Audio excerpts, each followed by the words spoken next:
Hello दोस्तों, welcome back to new good वे।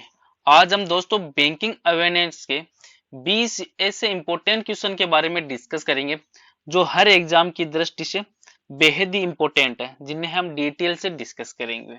और आज का वीडियो आपको अच्छा लगे तो चैनल को सब्सक्राइब और इसका बेल आइकन अब जरूर प्रेस करें। तो चलिए दोस्तों स्टार्ट करते हैं क्वेश्चन नंबर 1 से। क्वेश्चन नंबर 1 है कि भारत में मुद्रा नोट और सिक्के जारी करने और प्रबंधित करने और वितरित करने का अधिकार वो किसके पास होता है? तो आंसर है ये आरबीआई के पास होता है। जो भारतीय रिजर्व बैंक है उसके पास है भारत में जो मुद्रा नोट है जारी करने, प्रबंधित करने और वितरित करने का अधिकार वो भारतीय रिजर्व बैंक आरबीआई के पास होता है। अब आरबीआई है तो आरबीआई से रिलेटेड इंपॉर्टेंट फैक्ट के बारे में और डिस्कस करेंगे। जैसे आरबीआई का हेडक्वार्टर है मुंबई, महाराष्ट्र में इसका हेडक्वार्टर है। और आरबीआई की स्थापना हुई थी 1 अप्रैल 1935 को आरबीआई की स्थापना हुई थी। और प्रेजेंट टाइम गवर्नर है शक्तिकांत दास, जिनको आप पिक में देख सकते हैं। ये प्रेजेंट टाइम आरबीआई के गवर्नर है। और जो आरबीआई की आधार दर है वह होती है 6.25%। और आधार जमा दर है 4%, जो बाजार पे डिपेंड करती है। जो ये जमा दर है वो बाजार पे डिपेंड करती है। जो भारतीय रिजर्व बैंक है आरबीआई, इसकी स्थापना वो भारतीय रिजर्व बैंक अधिनियम है 1934। इस अधिनियम 1934 के जो प्रावधान है उनके अनुसार 1 अप्रैल 1935 को इसकी स्थापना हुई थी। और रिजर्व बैंक का जो केंद्रीय कार्यालय था वह प्रारंभ में कलकत्ता में स्थापित किया गया था, जिसको उसके बाद 1937 में स्थायी रूप से बंबई में या मुंबई में इसको स्थानांतरित कर दिया। उसके बाद से इसका जो हेडक्वार्टर या स्थानीय जो कार्यालय वो मुंबई में है।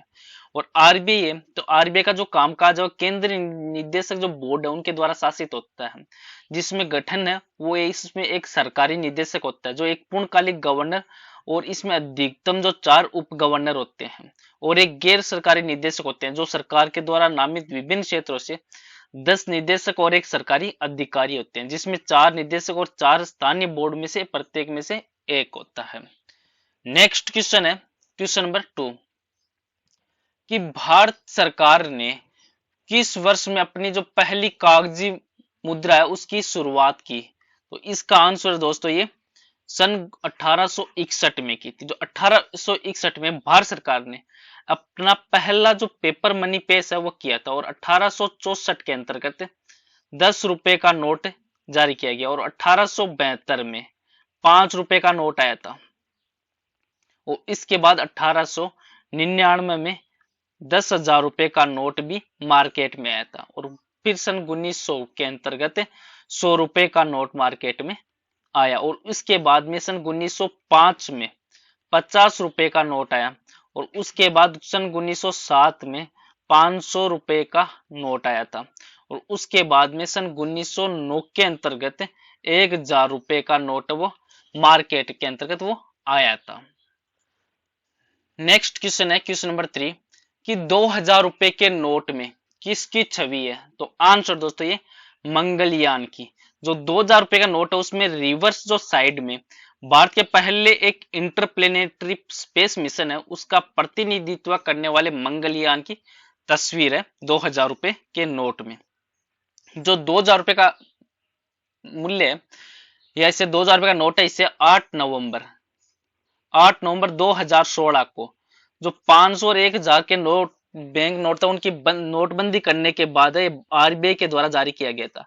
और 10 नवंबर 2016 से यह परिसंचरण हो गया था। 10 नवंबर 2016 से ये एग्जाम की दृष्टि से काफी इंपोर्टेंट रहता है कि 2,000 रुपए का नोट है वो बाजार में परिसंचरण कब करने लग गया। तो 10 नवंबर 2016 को ये परिसंचरण कर लिया। और ये पूरी तरीके से एक नई डिजाइन के साथ बैंक नोट्स में महात्मा गांधी की नई श्रृंखला का हिस्सा है।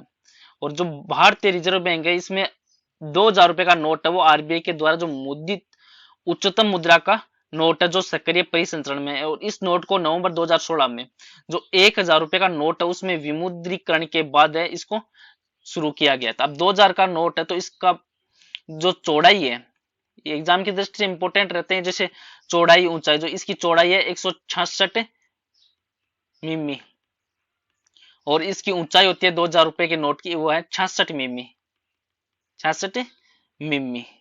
और इसमें जो रेखा चित्र वो महात्मा गांधी का है। और इसके साथ ही बैक साइड में मंगलयान का है। जो रेखा चित्र थी वो सन 2016 है। नेक्स्ट क्वेश्चन है क्वेश्चन नंबर 4 कि भारत में 1 रुपए के नोट पर किसके हस्ताक्षर वो मिलते हैं? तो आंसर दोस्तों ये वित्त सचिव के, जो वित्त सचिव के हस्ताक्षर वो 1 रुपए के नोट पर मिलते हैं। जो 1 रुपए का नोट होता है वह एकमात्र ऐसा नोट है जिस पर वित्त सचिव के हस्ताक्षर होते हैं, न कि आरबीआई के गवर्नर के इस पर हस्ताक्षर होते हैं। जो भारतीय मुद्रा है इसे आईएनआर या भारतीय राष्ट्रीय मुद्रा के रूप में दर्शाते हैं, और इसका जो बाजार नियामक और जारी करता है वो आरबीआई होता है।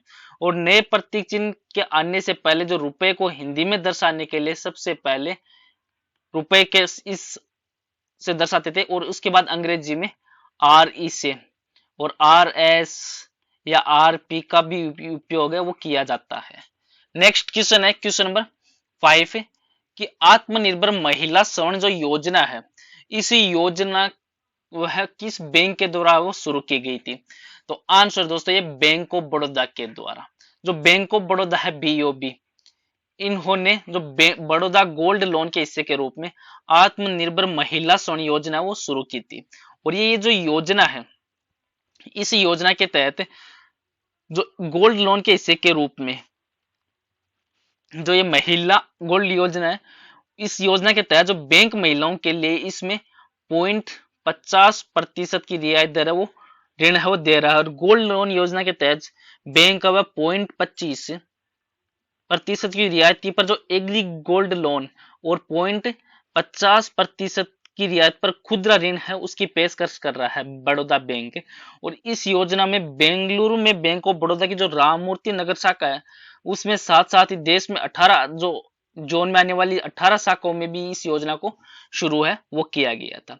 अब बैंक ऑफ बड़ौदा है तो इससे रिलेटेड कुछ इंपोर्टेंट फैक्ट और बनते हैं। जैसे बैंक ऑफ बड़ौदा का हेडक्वार्टर कहाँ है? तो ये है वडोदरा गुजरात में। वडोदरा गुजरात में बैंक ऑफ बड़ौदा का हेडक्वार्टर है, और इसकी स्थापना हुई थी 20 जुलाई 1908 को बैंक ऑफ बड़ौदा की स्थापना वो हुई थी। और प्रेजेंट टाइम इसके अध्यक्ष हैं संजीव चड्डा, जिनको आप पिक में देख सकते हैं। ये है संजीव चड्डा जो बीओबी के अध्यक्ष और प्रबंधक निर्देशक हैं। अब बैंक ऑफ बड़ौदा तो इस बड़ौदा के महाराज थे सयाजीराव गायकवाड़ तृतीय। इन्होंने इस बैंक की स्थापना वो 20 जुलाई 1907 को गुजरात में राज्य में जो बड़ौदा में की थी, और इसके बाद 20 जुलाई 1908 को इसकी स्थापना वो कर दी गई थी। अब नेक्स्ट क्वेश्चन है क्वेश्चन नंबर 6 कि जो योनो है वह एक एकीकृत डिजिटल बैंकिंग प्लेटफॉर्म है, और किसके द्वारा इसे पेश है वो किया गया है? तो आंसर दोस्तों ये एसबीआई के द्वारा। जो स्टेट बैंक ऑफ इंडिया है एसबीआई, इसके द्वारा योनो को पेश किया गया है। जो ये योनो उसमें खाता खोलने की प्रक्रिया वो जिसमें एसबीआई के द्वारा एक बायोमेट्रिक वेरिफिकेशन के माध्यम से की जाती है, और जब खाता खुल जाता है पर्सन का तो उसके बाद ब्रांच में जाकर ज्वाइंट खाते में भी आप इसको बदल सकते हैं। और खाता खुल जाने के बाद बैंक वो आपको बहुत सी सुविधाएं वो प्रदान करता है, जैसे प्लेटिनम डेबिट कार्ड देना। एसबीआई योनो ऐप के जरिए आप खाता खुलवाने पर आपको 5 लाख रुपए तक का जो मुफ्त बीमा वो मिलता है। और प्लेटिनम जो डेबिट कार्ड के जरिए आपको एटीएम से भी 1 लाख रुपए तक निकालने की सुविधा वो मिलती है। और चेकबुक जो आवेदन देने पर आपको प्रति पेज है इसमें 10 रुपए वह देने होते हैं। योनो है तो योनो के माध्यम से आप अनेक प्रकार की अन्य सुविधा भी ले सकते हैं, जैसे SBI life, SBI mutual fund, SBI caps और एसबीआई कार्ड जैसी सुविधा भी आपको मिलती है। और एसबीआई बैंक में जो 60 ई कॉमर्स कंपनियों के साथ भी पार्टनरशिप है, जिसमें आपको खरीदारी करने पर अनेक प्रकार के ऑफर या डिस्काउंट वो इसमें मिलते हैं। और एसबीआई के जो प्रमुख ई कॉमर्स पार्टनर है जैसे अमेजोन, उबर, ओला, स्विगी, थॉमस कुक, बाइजू, इन जैसी कंपनियों में भी आपको अनेक प्रकार के कैशबैक डिस्काउंट वगैरह आपको मिलते रहते हैं। अब एसबीआई है तो एसबीआई के प्रेजेंट टाइम अध्यक्ष कौन है? तो एसबीआई के प्रेजेंट टाइम अध्यक्ष हैं दोस्तों दिनेश कुमार खारा, और इसका हेडक्वार्टर है मुंबई में। मुंबई महाराष्ट्र में एसबीआई का हेडक्वार्टर है। अब एसबीआई है तो एसबीआई सार्वजनिक प्रकार की कंपनी है जो बीएसई और एनएसई के माध्यम से ये व्यापार वो करती है। अब एसबीआई है तो एसबीआई को सबसे पहले इसकी जो स्थापना है वह बैंक ऑफ कलकत्ता के रूप में हुई थी, जो 2 जून 1806 में इसको बैंक ऑफ कलकत्ता के रूप में स्थापना हुई। उसके 3 वर्ष के पश्चात इसको चार्टर मिला और इसका पुनर्गठन है वो बैंक ऑफ बंगाल के रूप में 2 जनवरी 1809 के रूप में हुआ। और इसके बाद जो इसकी स्थापना हुई थी, जो 1 जुलाई 1944 को 1 जुलाई 1944 को स्टेट बैंक ऑफ इंडिया या एसबीआई के रूप में इसकी स्थापना वो की गई थी। नेक्स्ट क्वेश्चन है क्वेश्चन नंबर 7 कि किस बैंक ने 18 वर्ष से कम उम्र के जो बच्चों हैं उनके लिए विशेष बचत खाता योजना फेड फर्स्ट वो शुरू की है। तो आंसर दोस्तों ये फेडरल बैंक के द्वारा। जो फेडरल बैंक है इन्होंने 18 वर्ष से कम उम्र के बच्चों के लिए एक विशेष बचत खाता योजना जो फेड फर्स्ट है वो शुरू की है, जिसमें इस खाता बच्चों को जो स्वस्थ बचत और खर्च करने की आदतें विकसित करने में भी ये मदद करेगा, जिससे उन बचत और खर्च करने और कमाने की स्वतंत्रता इन बच्चों को मिलेगी। अब जो ये योजना है इसके माध्यम से जो खाते को बच्चों को धन प्रबंधन के महत्व को जानने या इनको जागरूक करने के लिए भी ये इस योजना को शुरू किया है। अब फेडरल बैंक है तो इसके प्रेजेंट टाइम एमडी और सीईओ हैं श्याम श्रीनिवासन और इसका हेडक्वार्टर है अल्लुवा केरल के अंतर्गत। अल्लुवा ये है केरल में इसका फेडरल बैंक का हेडक्वार्टर है। नेक्स्ट क्वेश्चन है क्वेश्चन नंबर 8 कि आरटीजीएस है इसका पूरा नाम क्या है। तो आंसर दोस्तों ये रियल टाइम ग्रोस सेटलमेंट, ये आरटीजीएस का पूरा नाम है।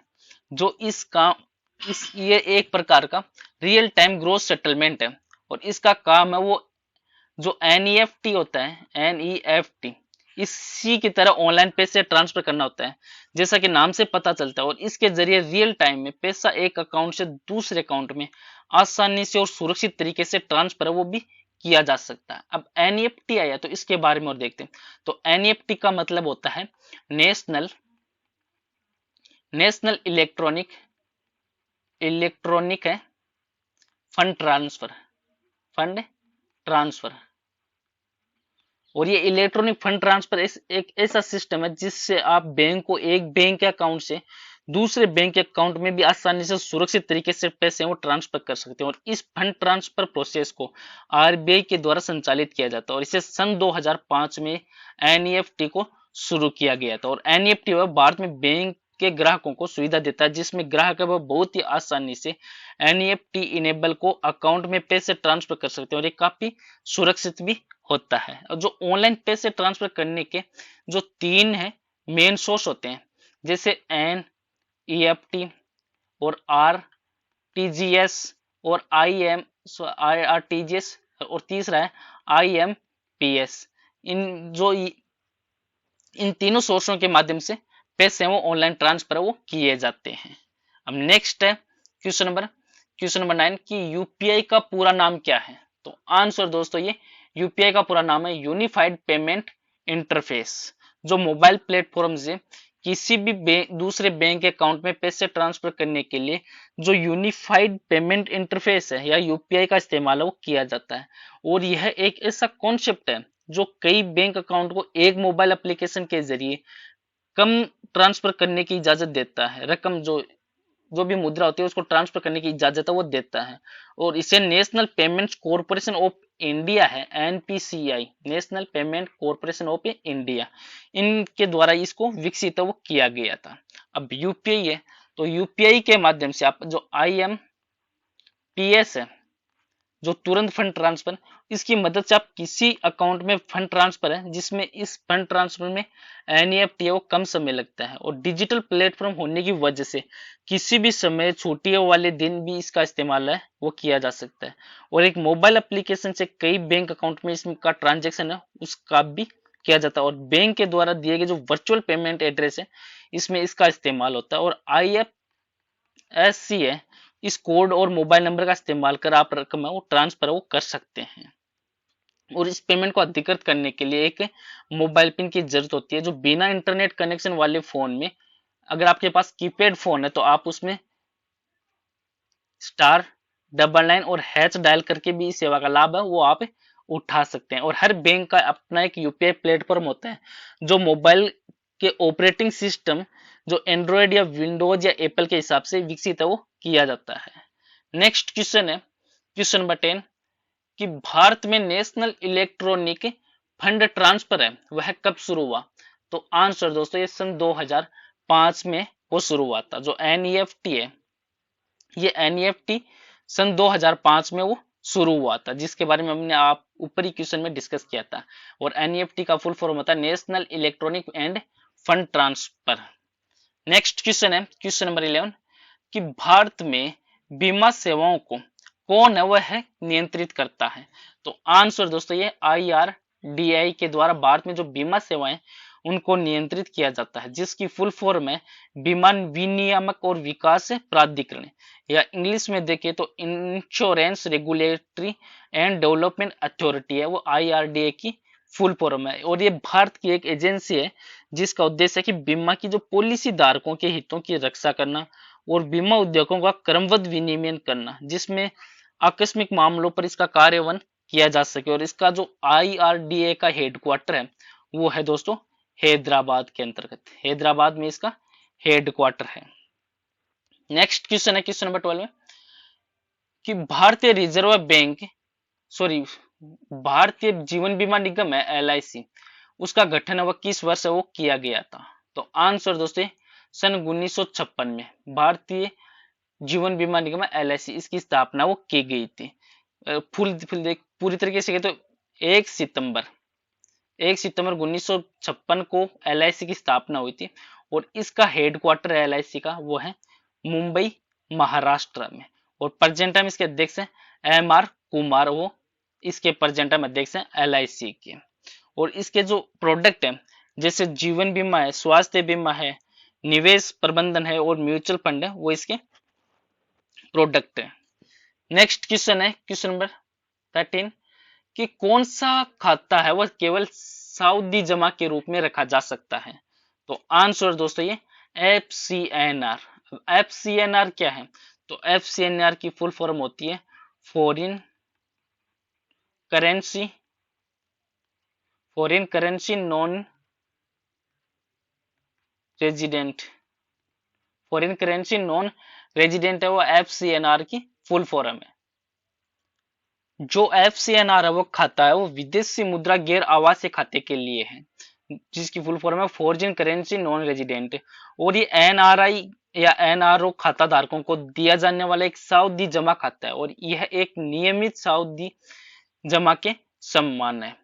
नेक्स्ट क्वेश्चन है क्वेश्चन नंबर 14 कि भारत में जो एमसीएलआर है, एमसीएलआर कब लागू हुआ? तो आंसर दोस्तों ये एमसीएलआर 1 अप्रैल 2016 को भारत के अंतर्गत लागू हुआ था।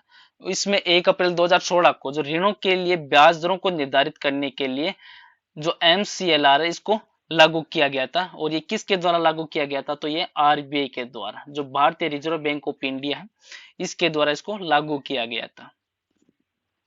तो जो आरबीआई है उसकी दर कटौती से विभिन्न जो ऋण है या गृह ऋण सहित लाभ उठाने के लिए और उधारकर्ताओं की मदद के लिए 1 अप्रैल 2016 को जो एमसीएलआर है marginal cost fund lending rate, जिसकी ये फुल फॉर्म है, इसकी शुरुआत की गई। और इसके आधार पर ही इस दर संरचना को बदला गया था जो जुलाई 2010 से लागू की गई थी। और ये नई दर प्रणाली है उसको सुनिश्चित करती है कि कोई भी ऋणदाता व किसी भी ग्राहक जो आरबीआई के द्वारा निर्धारित मार्जिनल से ऊपर ब्याज दर वो नहीं दे सकता है। और इसीलिए जो एमसीएलआर है उसके बारे में लोगों को जागरूक करने के लिए आरबीआई अनेक प्रकार के प्रोग्राम है वो लॉन्च करती रहती है। और जो ये एमसीएलआर है वो एक न्यूनतम ब्याज दर है जिस पर आप बैंक पैसे उधार दे सकता है। और आम भाषा में कहे तो जो marginal cost of funds based lending rates है, जिसमें आरबीआई के द्वारा तय की गई पद्धति है जो कॉमर्शियल बैंक्स के द्वारा ऋण पर ब्याज दर तय करने के लिए ये इस्तेमाल की जाती है। और एमसीएलआर संरचना के तहत ही बैंक व सभी श्रेणियों के जो ऋण है, जो चाहे वो फिक्स्ड हो या फ्लोटिंग ब्याज दरों पर हो, वो दे सकते हैं।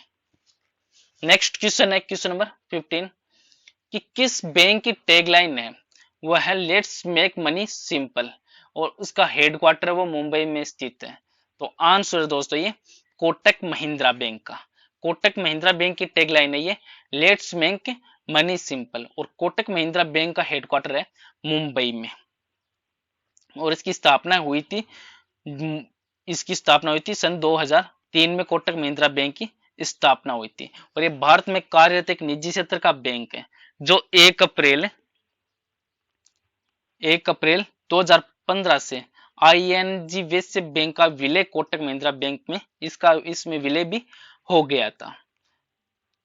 अब कोटक जो महिंद्रा बैंक है, इसके जो MD और CEO हैं वो हैं उदय कोटक। जो कोटक महिंद्रा बैंक के हैं वो उदय कोटक है, जिनको आप पिक में देख सकते हैं, ये हैं उदय कोटक जो इसके MD और CEO हैं। नेक्स्ट क्वेश्चन है क्वेश्चन नंबर 16 कि पंजाब नेशनल बैंक का हेडक्वार्टर कहाँ पे है? तो आंसर दोस्तों न्यू दिल्ली में। दिल्ली में पंजाब नेशनल बैंक है, पीएनबी का हेडक्वार्टर है, और पीएनबी के प्रेजेंट टाइम अध्यक्ष हैं केसी चक्रवर्ती, जिनको आप पिक में देख सकते हैं। और इसकी स्थापना कब हुई? तो पीएनबी की स्थापना हुई थी दोस्तों 19 मई 1894 को इसकी 19 मई इसकी स्थापना हुई थी 19 मई 1894 को। और ये स्थापना कहाँ हुई थी? तो ये लाहौर में इसकी स्थापना हुई थी। नेक्स्ट क्वेश्चन है क्वेश्चन नंबर 17 कि वित्त पोषण का एक ऐसा रूप जो चालू खाता धारकों को निर्दिष्ट सीमा तक खाते को ओवरड्राइव करने की अनुमति वो देता है। तो आंसर दोस्तों ये बैंक ओवरड्राफ्ट।